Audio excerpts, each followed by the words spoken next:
केंद्रीय पर्यटन एवं संस्कृति मंत्री गजेंद्र सिंह शेखावत जोधपुर प्रवास पर रहे। इस दौरान मंत्री गजेंद्र सिंह शेखावत मीडिया से रूबरू हुए, जहां महाराष्ट्र चुनाव में सीएम के सवाल पर उन्होंने कहा कि थोड़ा इंतजार कीजिए, इंतजार का फल मीठा होता है। तो वहीं राजस्थान सरकार के धर्मांतरण के मामले में शेखावत ने कहा कि किसी का भी प्रलोभन के आधार पर और जबरन धर्मांतरण ना हो सके। राजस्थान सरकार के इस फैसले को हम सब लोग साथ में हैं। उत्सुकता मीडिया को जनता से और कार्यकर्ताओं से और पार्टी वर्कर से ज्यादा है। थोड़ा इंतजार करिए, इंतजार का फल मीठा होगा। ये राजस्थान की सरकार ने, कैबिनेट ने कल एक प्रस्ताव पारित किया है, किसी का भी प्रलोभन के आधार पर और जबरन धर्मांतरण न हो सके। तो राजस्थान सरकार के इस फैसले के साथ में हम सब लोग साथ हैं। जो लोग जीते हैं पहले वो अपना स्पष्टीकरण दे दें और पहले झारखंड का भी स्पष्टीकरण दे दें। ये सब खिसियानी बिल्ली खंबा नोचे की स्थिति है और ये पहले ही बता दिया गया था। माननीय प्रधानमंत्री जी ने भी सभा में कहा था, माननीय गृह मंत्री जी ने भी कहा था, मैंने भी आपके सामने उस दिन कहा था जब मैं महाराष्ट्र के चुनाव परिणाम आने वाले दिन सुबह यहाँ से जा रहा था, तब मैंने आपसे कहा था कि शाम तक ईवीएम बदनाम हो जाएगी। तो ईवीएम को बदनामी मिल रही है आने वाले समय में। अभी तक जब चुनाव हारेंगे तब तक ईवीएम को इसी तरह से रुक करते हैं अगली खबर का। पशु परिचर सीधी भर्ती परीक्षा 2024 3 दिसंबर तक होगा परीक्षा का आयोजन। आपको बता दें कि 2 पारियों में इस परीक्षा का आयोजन किया जा रहा है। पहली पारी में सुबह 9 बजे से 12 बजे तक परीक्षा हुई। दूसरी पारी दोपहर 2:30 बजे से शाम 5:30 बजे तक आयोजित की जाएगी। कर्मचारी चयन बोर्ड की ओर से आयोजित की जा रही परीक्षा में प्रथम शिफ्ट में 2,93,910 अभ्यर्थियों के लिए व्यवस्थाएं की गई थी, लेकिन इनमें से 1 लाख से ज्यादा अभ्यर्थी अनुपस्थित रहे। पहली पारी में 1,90,749 अभ्यर्थी ही परीक्षा में बैठे। आपको बता दें कि परीक्षा में कुल उपस्थिति 64.90% रही। प्रदेश के 33 जिला मुख्यालयों पर कार्रवाई जा रही है ये परीक्षा। और तस्वीरें आप देख सकते हैं किस तरह से प्रवेश दिया गया। तमाम अभ्यर्थी जब परीक्षा केंद्र पहुंचे तो उनकी चेकिंग की गई। सघन चेकिंग के बाद उन्हें परीक्षा केंद्र में प्रवेश दिया गया। और इस खबर पर अधिक जानकारी के लिए हमारे साथ सीधे लाइव जुड़ चुके हैं हमारे संवाददाता कुणाल भटनागर। कुणाल, पहली पारी की परीक्षा जो कि अब समाप्त होने वाली है, और किस तरीके की तस्वीरें नजर आई जब अभ्यर्थी वहां पर पहुंचते हैं? क्या कुछ नियम कायदे कानून उनको फॉलो करने के लिए बोला गया? किसी तरह का कोई नवाचार भी किया गया? देखिए, राजस्थान कर्मचारी चयन बोर्ड के द्वारा पशुचर परीक्षा सीधी भर्ती का आयोजन करवाया गया है, जिसका जो आयोजन है आने वाले 3 दिन करवाया जाएगा। अभी क्योंकि 12 बज चुके हैं और हम एक सेंटर के बाहर मौजूद हैं। आपको बता दें कि गहन सघन चेकिंग के बाद जो है यहाँ पर परीक्षार्थियों को सुबह 9 बजे से पहली पारी शुरू हुई थी। 1 घंटे पहले सेंटर बंद हो गए थे। यहाँ पर जो है गहन जांच के बाद उनको आईडी कार्ड चेक करने के बाद जो है अंदर जाने दिया गया। उसके बाद इसके अलावा जो है कलेक्ट्री में एक कंट्रोल रूम बनाया गया था, जहां से पूरी जो निगरानी रखी जा रही थी। इसके अलावा अगर बात करें तो राजस्थान कर्मचारी चयन बोर्ड के अध्यक्ष आलोक राज जनरल जो है खुद फील्ड में उतरकर विभिन्न परीक्षा केंद्रों का निरीक्षण कर रहे थे, क्योंकि जिस तरह से आज अभी इस भर्ती परीक्षा में जो प्रथम पारी हुई है और उसकी जो उपस्थिति आई है तो 64.90% जो है प्रथम पारी में उपस्थिति रही है। 1 लाख से ज़्यादा जो अभ्यर्थी हैं वो अनुपस्थित रहे हैं। सौरभ, जिस तरह से पिछली भर्तियों में देखा गया, भर्तियों का आयोजन करवाया गया और उसमें जिस तरह से अभ्यर्थियों की जो ऑनलाइन फॉर्म भर देते हैं और उसके बाद परीक्षा देने नहीं आते, तो कहीं ना कहीं बोर्ड के लिए एक चुनौती जो है बनता जा रहा है। और पशुचर परीक्षा में भी जो है ये देखने को मिल रहा है। 1 लाख से ज़्यादा जो अभ्यर्थी हैं वो कहीं ना कहीं जो उपस्थित रहे हैं परीक्षा में। बिल्कुल कुणाल, और ऐसे में जैसा कि खबरें आ रही थी लगातार, क्योंकि राजस्थान में पेपर लीक बहुत बड़े स्तर पर हुआ, उसके बाद लगातार जांचें भी हो रही है, कार्रवाई भी की जा रही है। कुछ प्रिकॉशंस लिए गए थे, उन प्रिकॉशंस के बारे में मैं आपसे जानना चाहूँगा कि जब पेपर आएगा और खुलेगा तो क्या कुछ नियम नए बनाए गए उसके लिए? देखिए, आपको बता दें कि बोर्ड द्वारा जो पैकिंग पेपर की गई है वो बहुत मतलब अब की बार सुरक्षित की गई है। एक कार्टून है, उसके अंदर एक बक्सा है, उसके अंदर जो है एक सील पैक लिफाफा है। लिफाफे के अंदर भी जो है जो कमरा वाइज होते हैं उसके अकॉर्डिंग 10 पेपरों की जो गड्डी है, तो वो अगर कोई उसमें से पेपर निकालने का प्रयास करता है तो वो संभव नहीं होगा, क्योंकि बोर्ड ने इस तरह की जब घटनाएं सामने आई कि लिफाफे में से पेपर निकालिए, उसके बाद जो है पैकिंग जो है वो बहुत गहन कर दी है। इसके अलावा कोई डिवाइस के माध्यम से जो है चीटिंग ना हो सके, इसके लिए भी जो है बोर्ड द्वारा गहन और सघन चेकिंग जो है यहाँ पर की गई है। बोर्ड बाकायदा जो है उनके द्वारा हर जो परीक्षा केंद्र है उसके बाहर जो है चस्पा किया गया है नोटिस की कोई भी अनुचित संसाधन का प्रयोग करता हुआ पाया जाता है तो उस पर सख्त से सख्त कार्रवाई होगी। चूंकि अब पारी खत्म हो चुकी है, ऐसे में जो परीक्षार्थी अभ्यर्थी बाहर निकल रहे हैं, किस तरीके से वो इस केंद्र तक पहुंचे, इस परीक्षा का उन्होंने दिया है, उनके जो अनुभव है वो जानना चाहेंगे। आपके आसपास यहाँ पर अभ्यर्थी भी होंगे कुणाल?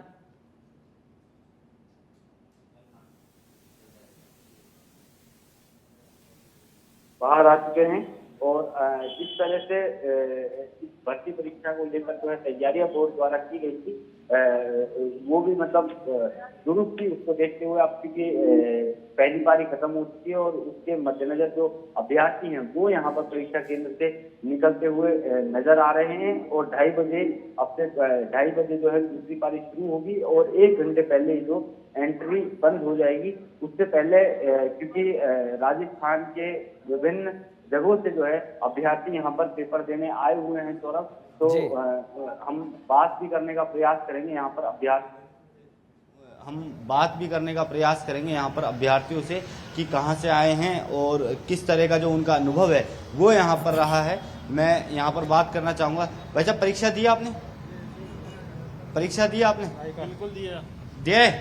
कैसा रहा पेपर? कैसा? पेपर बहुत सरल था। अच्छा, कहाँ से आए हैं? सीकर से। तो लगातार आपके द्वारा मांग की जाती है जो परीक्षार्थी की गृह जिले में जो है हमारे को केंद्र दिया जाए। हाँ, मांग की जाती है पर पूरी नहीं होती है। तो मतलब पास दिया गया है, जयपुर पास पड़ रहा है या इससे पहले दूर दिया गया था?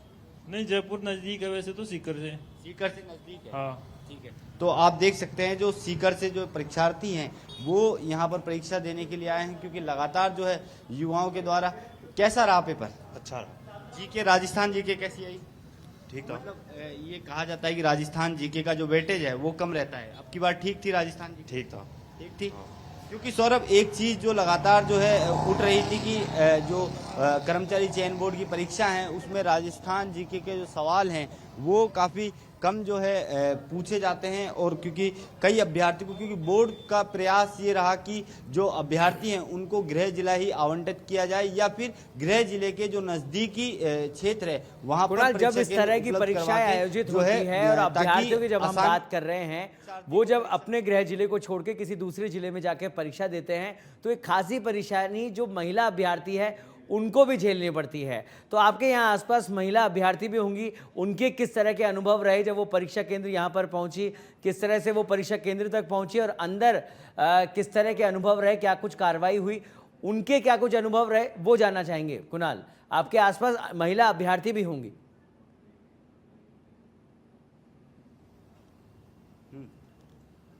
देखिए बात करते हैं हम किस तरह का रहा पेपर? बढ़िया, एकदम मस्त। बढ़िया।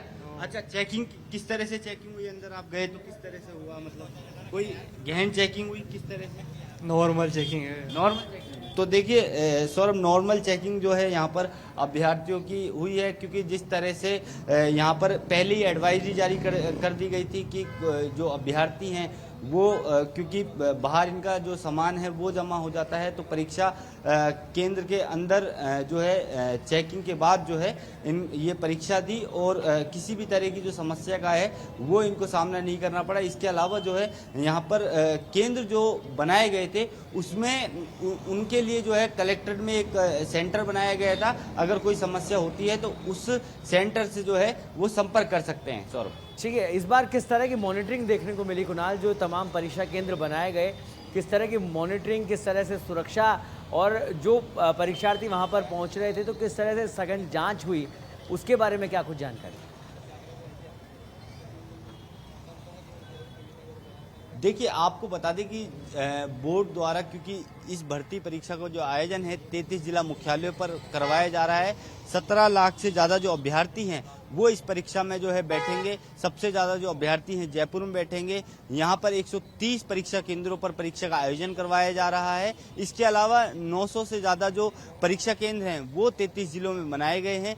किसी भी तरह की समस्या ना हो, इसके लिए बोर्ड अध्यक्ष द्वारा स्वयं जो है वीसी के माध्यम से जो तमाम जिला कलेक्टर हैं उनके साथ मीटिंग की गई और परीक्षार्थियों के लिए माकूल व्यवस्था हो, इसके लिए जो है बातचीत की गई। परिवहन विभाग से समन्वय बैठाकर परिवहन विभाग ने, क्योंकि 3 दिन ये परीक्षा चलेगी 1 दिसंबर से 3 दिसंबर तक, तो इस बीच जो परिवहन की सुविधा है परीक्षार्थियों के लिए उसको जो है बिल्कुल मुक्त कर दिया गया है। इसको लेकर जो है परिवहन विभाग द्वारा भी जो है आदेश जारी कर दिया गया था ताकि परीक्षार्थियों को किसी भी तरह की परेशानी का जो है सामना ना करना पड़े। इसके अलावा जो बोर्ड द्वारा प्रयास किया गया है कि अभ्यर्थियों को जो है उनके गृह जिले में ही जो परीक्षा केंद्र दिया जाए और अगर गृह जिले में पॉसिबल ना हो सके तो उनके क्षेत्र से सबसे पास जो परीक्षा केंद्र पड़ रहा है वहां पर उन्हें परीक्षा केंद्र जो है दिया जाए। इसके अलावा क्योंकि देखिए जिस तरह से बोर्ड द्वारा हर परीक्षा केंद्र के यहाँ पर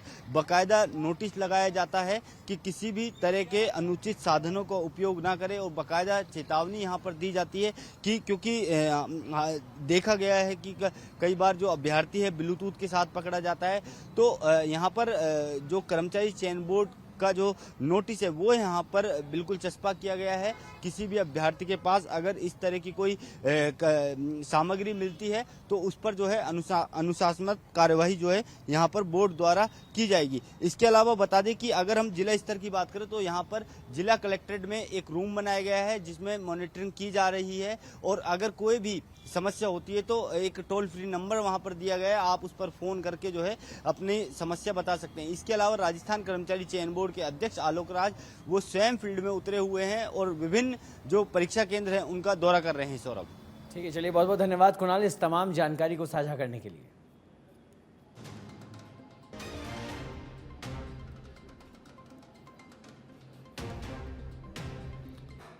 रुक करते हैं अगली खबर का। बांसवाड़ा से खबर है जहां बांसवाड़ा में सच बेधड़क की खबर का असर हुआ। आपको बता दें कि बिना जानकारी के गैर हाजिर चल रही शिक्षिका निलंबित। बिना जानकारी के 6 माह से सरिता गैर हाजिर चल रही थी। सच बेधड़क की खबर के बाद प्रारंभिक शिक्षा विभाग ने एक्शन लिया है। प्रारंभिक शिक्षा विभाग ने निलंबन के आदेश जारी कर दिए हैं। शिक्षिका सरिता बोला के खिलाफ झांसा देकर लाखों रुपए हड़पने का मामला दर्ज है।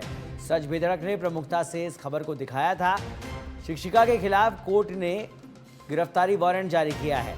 आरोपी शिक्षिका की 2 बार कोर्ट ने अग्रिम जमानत याचिका खारिज की और जुर्माना लगाया।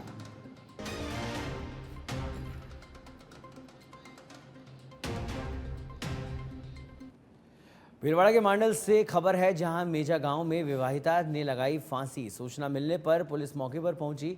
पियर पक्ष के लोगों ने ससुराल पक्ष पर हत्या का आरोप लगाया है। मेजा सरपंच छोटू सिंह पुरावत भी मौके पर पहुंचे।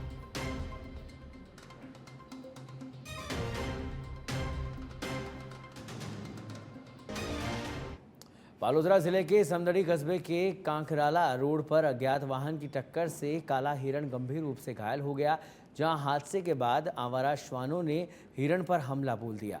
इस दरमियान पास से गुजर रहे एक किसान ने हिरण को श्वानों से बचाया और हिरण को पशु चिकित्सालय केंद्र पहुंचाया, जहां पशु चिकित्सक ने हिरण को मृत घोषित कर दिया। सूचना पर वन विभाग के कर्मचारी भी मौके पर पहुंचे और मृत हिरण को जेसीबी की मदद से दफनाया गया।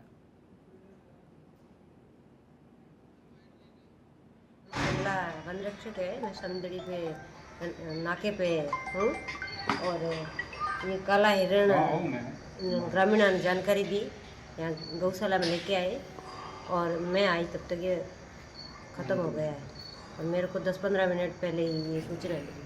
ये बागी टूटी जो बीमार पीड़ित गया होती है, जैसे रोड पे कहीं एक्सीडेंट हो जाता है या कहीं पे भी कोई हादसा हो जाता है, वहाँ से हम इनको उपचार के लिए ले जाते हैं, प्राथमिक उपचार करते हैं। ठीक होने के बाद इनको रेस्क्यू कर देते हैं और इसके अंतर्गत अगर कोई किसी की मृत्यु हो जाती है तो हम इनको दाह संस्कार करते हैं इनका और जैसे ये आज हिरण वाली सूचना मिली हमें जोगाराम जी देवासी के माध्यम से।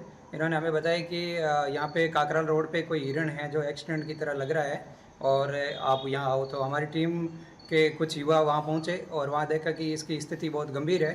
तो हमने यहाँ पे पूर्णमाराम जी जो गवर्नमेंट डॉक्टर लगे हुए हैं उनको सूचना दी, तो वो भी मौके पर पहुँचे और वन विभाग की टीम को भी सूचना दी, वो भी आए।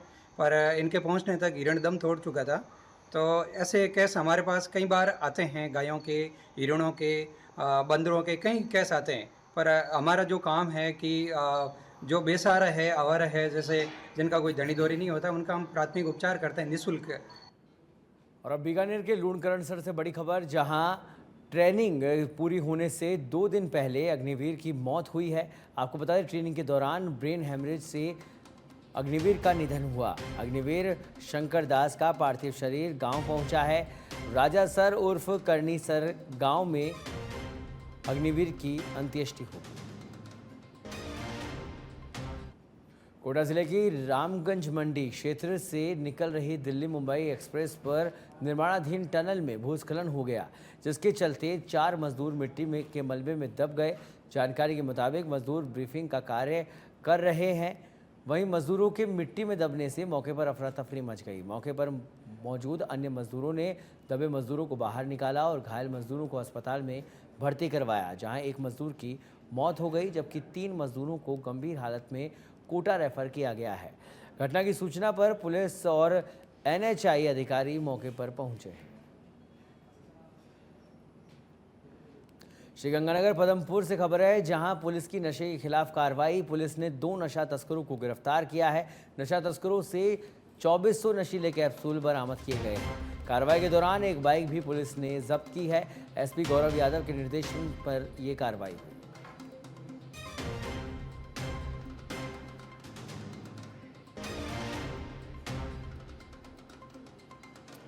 और अब खबर जयपुर से, जहां राजस्थान स्टेट एड्स कंट्रोल कार्यक्रम आयोजित हुआ। आपको बता दें, वर्ल्ड एड्स डे 2024 की थीम है टेक द राइट पथ, माई हेल्थ माई राइट। कार्यक्रम में principal health secretary Gayatri Rathore भी मौजूद रही। शाहीन अली खान प्रोजेक्ट सेक्रेटरी भी मौजूद रहे। भगत सिंह मेहता ऑडिटोरियम में कार्यक्रम हो रहा है आयोजित। आपको बता दें कि एड्स की रोकथाम के लिए सांस्कृतिक कार्यक्रम का आयोजन भी किया गया है। एड्स के प्रति जागरूकता फैलाने को लेकर कार्यक्रम आयोजित किया गया। मेवाड़ के आली गांव स्थित शनि महाराज आली के मासिक भंडार में से 15,20,392 रुपए की भेंट राशि निकली है। तीर्थस्थल शनिधाम शनि महाराज आली में महीने में एक बार अमावस्या से पहले चतुर्दशी पर भंडार खोले जाते हैं, जहां मुख्य मंदिर, नवग्रह मंदिर और तेलकुंड पर लगे दान पात्रों की पूजा अर्चना कर कमेटी के सदस्यों की उपस्थिति में खोलकर राशि की गणना की गई है। श्रद्धा पात्र से प्राप्त भेंट राशि का उपयोग कमेटी तीर्थ क्षेत्र के विकास और यात्रियों की सुविधाओं में खर्च करेगी।